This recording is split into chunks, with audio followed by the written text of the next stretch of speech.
নমস্কার, আমি অনির্বাণ সেন চৌধুরী আর আপনারা দেখছেন নিউজ জেন বাংলা। মহেশতলার ঘটনা নিয়ে বিধানসভায় মুলতুবি প্রস্তাব আনতে চায় বিজেপি, তার অনুমতি দেয়নি অধ্যক্ষ।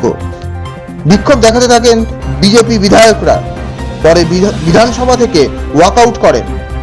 এরপর বিধানসভার বাইরে মাথায় তুলসী গাছ নিয়ে প্রতিবাদ মিছিল করলেন রাজ্যের বিরোধী দলনেতা শুভেন্দু অধিকারী। আপনাদেরকে দেখাবো বিস্তারিত, সঙ্গে থাকুন। মহেশতলার ঘটনা নিয়ে বিধানসভায় মুলতুবি প্রস্তাব আনতে চায় বিজেপি, তার অনুমতি দেননি অধ্যক্ষ। ওয়েলে নেমে বিক্ষোভ দেখাতে থাকেন বিজেপির বিধায়করা, তার অনুমতি দেননি অধ্যক্ষ। ওয়েলে নেমে বিক্ষোভ দেখাতে থাকে বিজেপির বিধায়করা, পরে বিধানসভা থেকে ওয়াকআউট করেন। এরপর বিধানসভার বাইরে মাথায় তুলসী গাছ নিয়ে প্রতিবাদ মিছিল করলেন রাজ্যের বিরোধী দলনেতা শুভেন্দু অধিকারী।